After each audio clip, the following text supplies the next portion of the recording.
So we know that different chemical compounds are formed by the combination of atoms of different elements. जब atoms of different elements definite ratio में combine होता है, different types of compound form होता है. So compounds are formed by the chemical combination of atoms of different elements. How atoms of different elements are chemically combined? So atoms of different elements are chemically combined by the sharing of electrons or by the transfer of electrons from one atom to another atom. So different compounds are formed by the combination of atoms. How atoms are combined? Either by the sharing of electrons or by the transfer of electrons from one atom to another atom. जब दो atom का बीच में electron sharing होता है, then between the two atoms covalent bond form होता है. और जब one atom to another atom electron transfer होता है, देन दोनों एटम का बीच में आयोनिक बॉन्ड फॉर्म होता है. सो पर्टिकुलर एक कंपाउंड में बॉन्डेड एटम्स का बीच में आइडर कोवेलेंट बॉन्ड होता है और कौन सा टाइप का बॉन्ड होता है, आयोनिक बॉन्ड होता है. और जिस कंपाउंड में बॉन्डेड एटम्स का बीच में कोवेलेंट बॉन्ड होता है, that type of compounds are called covalent compound. और जिस कंपाउंड में atoms are bonded by ionic bonds, they are called ionic compounds. So today we are going to discuss about the different laws related to the chemical combination. Chemical combination से जो different related laws है, इसके बारे में हम लोग अभी discuss करना है. There are 5 different laws related to the chemical combination. First law is law of conservation of mass, law of definite proportions, law of multiple proportions, Gay-Lussac's law of gaseous volume. Another one is Avogadro's law. So Avogadro's law, one of the most important law of chemical combination. So all of this law we will discuss one by one. First of all, we are going to discuss about the law of conservation of mass. You have law of conservation of energy. What is the law of conservation of energy? What is the law of conservation of energy? Neither energy is created nor destroyed. It can be converted from one form to the another form. Similarly, law of conservation of mass. The law states that during a chemical reaction, neither mass is lost nor mass is gained. The mass of the reactants and products remains the constant. That means during a chemical reaction, mass during a chemical reaction जब reactant product में convert होता है, during the conversion of reactant to product, mass loss भी नहीं होता है, mass gain भी नहीं होता है, मास कांस्टेंट रहता है. मतलब in a balance chemical reaction reactant का जितना टोटल मास होगा, प्रोडक्ट का भी टोटल मास क्या होगा, इक्वल होगा. ठीक है. So during a chemical reaction क्यों मास लॉस और गेन नहीं होता है? क्योंकि during a chemical reaction neither atoms are loss nor atoms are gain. During a chemical reaction a particular compound is formed, by the reorganisation of the atom. So during a chemical reaction mass loss और gain इसीलिए नहीं होता है क्योंकि during a chemical reaction atom loss और atom gain नहीं होता है. During a chemical reaction neither atom is created nor atom is destroyed in A chemical reaction. So this is the first statement of the law of conservation of mass. This is another statement of the law of conservation of mass. So let us consider a balanced chemical reaction to explain this law of conservation of mass. This is a balanced chemical reaction. जब तक एक chemical reaction को balance नहीं किया जाता है, तब तक एक रिएक्शन कंप्लीट नहीं होता है. What is the reaction? Nitrogen gas language में हम लोग बताने से nitrogen gas reacts with hydrogen gas produces ammonia. और जब एक केमिकल फेनोमेना को एक इक्वेशन में रिप्रेजेंट किया जाता है, that equation is called chemical equation. So in this chemical equation, nitrogen gas is reacting with hydrogen gas produces ammonia gas. So during this reaction, atoms remains the constant and mass also remains the constant. देखो atom को count करो, total number of nitrogen atom here 2, here also 2, product में भी 2 है क्योंकि nitrogen का आगे में 2 है, ये 2 नाइट्रोजन का भी है, ये 2 हाइड्रोजन का भी है। सो प्रोडक्ट साइड में हाइड्रोजन एटम कितना है 3 into 2 6, then in this side also 3 into 2 how many 6। So both side में हाइड्रोजन एटम कितना है 6, बोथ साइड में नाइट्रोजन एटम भी कितना है 2। So during this reaction atom loss भी नहीं हुआ, एटम गेन भी नहीं हुआ, इसलिए मास लॉस नहीं होगा और गेन भी नहीं होगा ड्यूरिंग दिस रिएक्शन। देखो nitrogen atom, so nitrogen atom का एटॉमिक नंबर 7 है, एटॉमिक मास कितना है 14। सो 1 नाइट्रोजन एटम का atomic mass 14, then 2 nitrogen atom का कितना होगा 2 into 14 equal to how many 28 gram.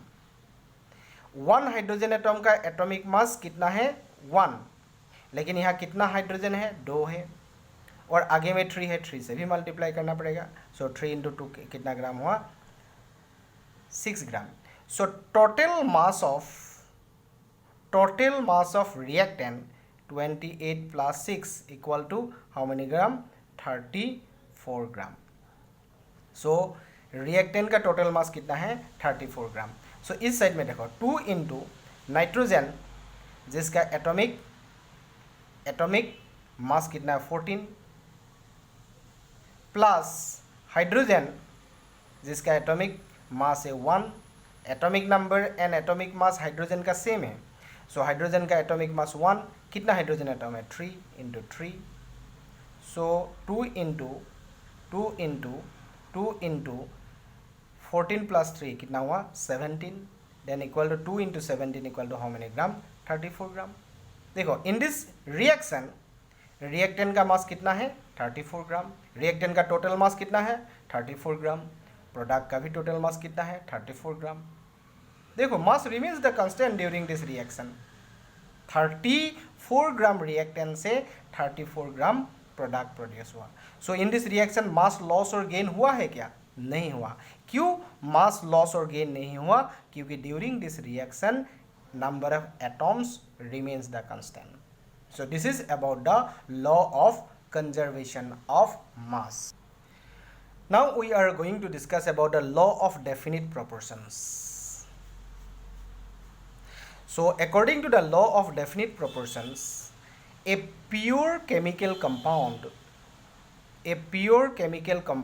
always consists of the same elements combined together in a definite proportions by mass. तो ये law क्या बता रहा है, एक pure chemical compound is always containing same types of elements. In a pure chemical compound same types of elements are combining together in a definite proportions by mass. एक pure chemical compound form होने के लिए atoms of different elements definite proportions by mass में combine होना पड़ेगा। जैसे कि carbon and oxygen atoms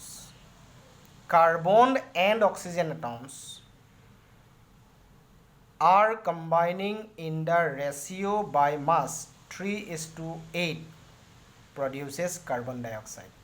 So carbon dioxide is always containing carbon and oxygen atoms. Pure carbon dioxide is always containing what type of atoms, carbon and oxygen atoms. तो carbon dioxide बनने के लिए carbon and oxygen atom carbon and oxygen atom का मास का ratio कितना होना पड़ेगा? 3:8 होना पड़ेगा। when carbon dioxide is form, carbon dioxide form होगा जब कार्बन एंड ऑक्सीजन कितना रेशियो में कंबाइन होगा? 3:8 रेशियो में कंबाइन होना पड़ेगा। और ये क्या का रेशियो है? कार्बन एंड ऑक्सीजन का मास का रेशियो है। Suppose carbon and oxygen are combining in the ratio of 3:4। ये क्या का रेशियो? नंबर ऑफ एटॉम का रेशियो नहीं है, नंबर मास का रेशियो है। कार्बन एंड ऑक्सीजन का जब मास का रेशियो 3:4 होगा, देन एक न्यू कंपाउंड बनेगा। What is the name of that compound? Carbon monoxide. तो कार्बन मोनोऑक्साइड बनने के लिए कार्बन एंड ऑक्सीजन का मास का रेशियो कितना होना पड़ेगा? 3:4। कार्बन डाइऑक्साइड बनने के लिए कार्बन एंड ऑक्सीजन का मास का रेशियो कितना होना पड़ेगा? 3:8। So carbon dioxide, it is a pure substance, it is always containing carbon and oxygen. जो कार्बन डाइऑक्साइड बनने के लिए कार्बन एंड ऑक्सीजन कितना मास का रेशियो में कंबाइन होना पड़ेगा? 3:8। जैसे कि water is a pure substance. So water बनने के लिए, तो वाटर बनने के लिए हाइड्रोजन एंड ऑक्सीजन कंबाइन होना पड़ेगा। तो हाइड्रोजन एंड ऑक्सीजन कितना मास का रेशियो में कंबाइन होना पड़ेगा? यहाँ से रेशियो निकाल सकता है। हाइड्रोजन का एटॉमिक मास 1 इंटू 2, यहाँ 2 हाइड्रोजन एटम के लिए 2 हो गया, और ऑक्सीजन एटम 1 है। ऑक्सीजन का एटॉमिक नंबर 8 है, atomic mass is 16, so 2:16 equal to 2 is the common factor here, 1:8। So hydrogen and oxygen का जब मास का रेशियो 1:8 होगा, देन कौन सा कंपाउंड फॉर्म होगा? वाटर कंपाउंड फॉर्म होगा, water. Suppose hydrogen and oxygen का मास का रेशियो है 2:32, दैट मीन्स 1:16।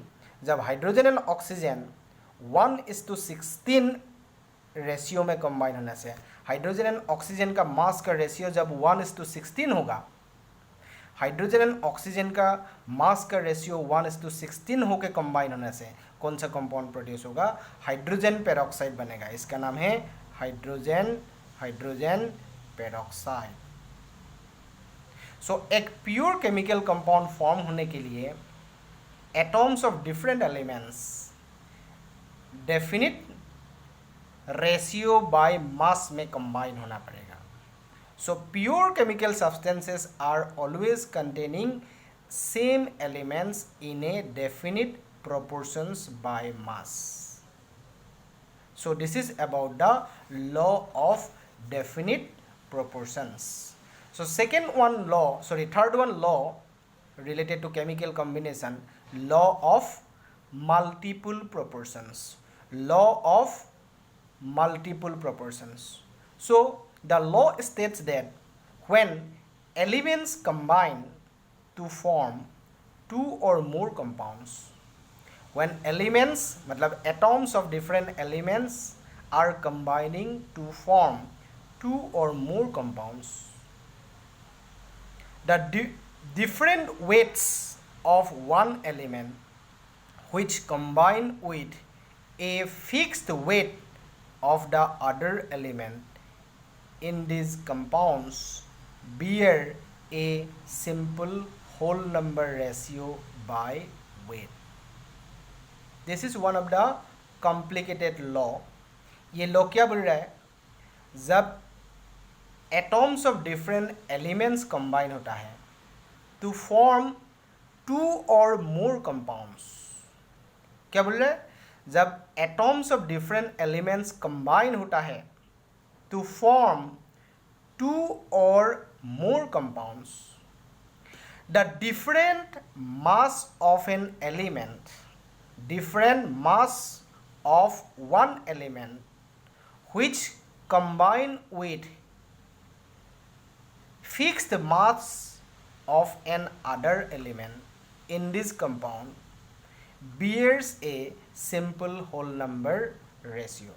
That means एक एलिमेंट का फिक्स्ड मास, सॉरी एक एलिमेंट का डिफरेंट मास अनदर एलिमेंट का फिक्स्ड मास का साथ कंबाइन होकर जब डिफरेंट कंपाउंड फॉर्म होता है, सो एक एलिमेंट का जो डिफरेंट मासेस होगा that masses are in simple whole number ratio by mass में होता है.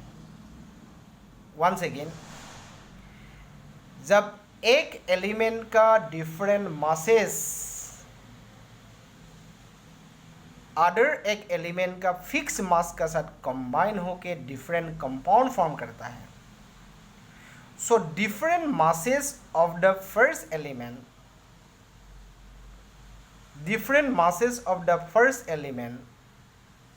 Are in simple whole number ratio by weight. For example, हम लोग दो कंपाउंड दिया, hydrogen water and hydrogen peroxide. Water and hydrogen peroxide are containing hydrogen and oxygen atom. So water and hydrogen peroxide कैसे बनता है? By the combination of hydrogen atom with oxygen. Hydrogen and oxygen different ratio में combine होके ये different compound form होता है. सो हम लोग कंसिडर किया फिक्स मास ऑफ हाइड्रोजन हम लोग 2 ग्राम ले रहा है. यहाँ भी 2 ग्राम हाइड्रोजन एटम का atomic mass 1 into 2 gram of hydrogen. यहाँ भी हाइड्रोजन का एटॉमिक मास 1 into 2 हाइड्रोजन का कितना ग्राम? 2 ग्राम. हाइड्रोजन का यहाँ दोनों कंपाउंड में फिक्स मास है, लेकिन ऑक्सीजन का डिफरेंट मास कंबाइन हो रहा है, डिफरेंट मासेस ऑफ ऑक्सीजन. यहाँ ऑक्सीजन का कितना मास है? 16, क्योंकि ऑक्सीजन का एटॉमिक नंबर 16 है. You have to remember the atomic number with atomic mass of the elements at least up to atomic number 30. You have to remember. So in water, how many mass of oxygen? 16. What is 16? 16 is the atomic mass of oxygen. In hydrogen peroxide, how many mass of oxygen? 32. क्योंकि oxygen का atomic मास 16 into 2 कितना हुआ? 32. देखो, ये जब दो compound form हुआ, hydrogen का फिक्स मास ऑक्सीजन का डिफरेंट मासेस का साथ कंबाइन हो रहा है. So according to this law, different masses of oxygen combines with fix mass of hydrogen in simple whole number ratio. So अभी ये ऑक्सीजन का डिफरेंट मासेस है, सो जो ऑक्सीजन का different masses, so ratio of different masses of oxygen combined with fix mass of hydrogen, how many? 16 is to 32. ये oxygen का different mass का ratio, this is equal to how many? 1:2. This is the simple whole number ratio by weight. ये जो different mass of oxygen का जो ratio मिला, मास का ratio, this ratio in simple whole number ratio by weight. So this is about the law of multiple proportions. So fourth one law is law of Gay-Lussac's law of constant volume बोला जाता है. Gay-Lussac's law of constant volume. Gay-Lussac's law of constant volume. And this law is related to only gaseous reaction. In a gaseous reaction, reactants and products are in the gaseous state. So this law is related to only with gaseous reaction. So what is the law? What is the Gay-Lussac's law of constant volume? The law states that at constant temperature and pressure,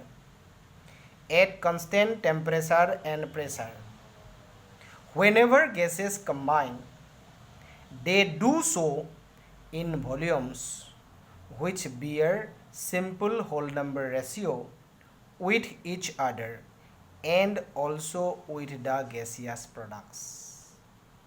Once again, law states that at constant temperature and pressure, whenever gases combine, they do so in volumes which bear simple whole number ratio with each other and also with the gaseous product.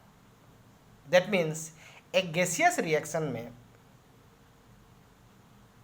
Definite volume of reactance एक दूसरे के साथ combine होता है, मतलब reactant का volume का ratio product का वॉल्यूम का ratio simple whole number ratio में होता है। जैसे कि ये reaction hydrogen gas reacts with chlorine gas produces HCl। Let us consider, इसका आगे में 1 है, so 1 volume of hydrogen combine with 1 volume of chlorine produces 2 volume of hydrogen chloride gas. This is called hydrogen chloride gas. This is hydrogen, this is chlorine. Hydrogen and chlorine are found in gaseous state. दोनों combine हुआ, hydrogen chloride gas produce हुआ, hydrogen chloride. So देखो, reactant का volume का ratio product का volume का ratio, सभी का रिएक्टेंट एंड प्रोडक्ट का वॉल्यूम का रेशियो क्या है? सिंपल होल नंबर रेशियो है। मतलब ये रेशियो फ्रैक्शन में नहीं आएगा, ये होल नंबर में आएगा। सो 1:2 this is the simple whole number ratio of reactant and product in this reaction. ये जो रेशियो है किसका रेशियो है? वॉल्यूम का रेशियो है, ratio of volume of the reactant and product. Similarly in this reaction, one volume of nitrogen reacts with 3 volumes of hydrogen produces 2 volume of ammonia.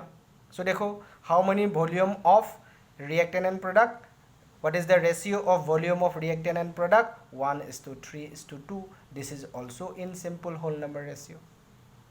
So this is about the Gay-Lussac's law of constant volume.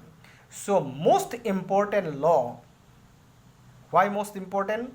Avogadro's law. Why Avogadro's law is most important? Because this law frequently we have in the chemistry. So Avogadro's law, the law states that at constant temperature and pressure, equal volume of all gases are containing equal number of molecules. Everybody know it. Matters are containing molecules. Molecules are again made up by atoms. So gaseous substances are containing smallest particles. They are called molecules. Molecules are again made up by atoms. So according to the law, at constant temperature and pressure, equal volume of all gases are containing equal number of molecules. At constant temperature and pressure,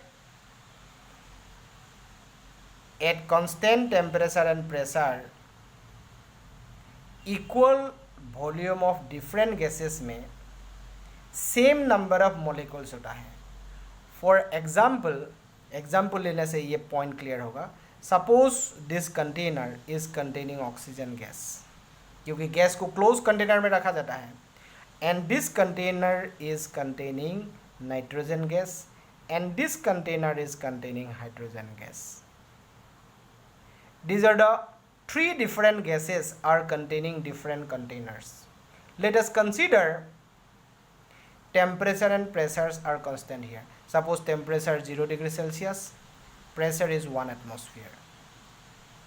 Similarly here temperature is 0 degree Celsius, pressure is how many? 1 atmosphere. Similarly temperature 0 degree Celsius, pressure is how many? 1 atmosphere. So all these 3 gases at under the same conditions of temperature and pressure, then all these 3 containers of different gases are containing same number of molecules. Suppose यहाँ 100 molecules होने से 100 molecules होने से यहाँ भी 100 molecules होगा, यहाँ भी कितना molecules होगा? 100 molecules होगा। सभी में molecules इक्वल होगा, मॉलिक्यूल्स इक्वल सभी कंटेनर में। क्यों सभी कंटेनर में मॉलिक्यूल्स इक्वल होगा? क्योंकि all this 3 different gases under the same conditions of temperature and pressure. So under the similar conditions of temperature and pressure, equal volume of all gases. Sorry, here all this container suppose containing equal volume of gases. Suppose here 1 liter of oxygen gas, here also 1 liter of oxygen gas, here also 1 liter of oxygen gas. So under the similar conditions of temperature and pressure, equal volume of all gases are containing equal number of molecules. हम लोग यहाँ consider किया 100 number of molecules are present here. So number of molecules of oxygen here may be less than or greater than 100. Let us consider now 100 molecules are suppose present here in 1 liter of oxygen. Here 100 molecules are 100 molecule of nitrogens are present in 1 liter of nitrogen gas. 100 molecules of hydrogen are present in 1 liter of hydrogen gas. So according to Avogadro's law, at constant temperature and pressure, equal volume of all gases are containing equal number of. So these are the different laws related to the law of chemical combination. So in next video we will discuss another topic. So thank you for today.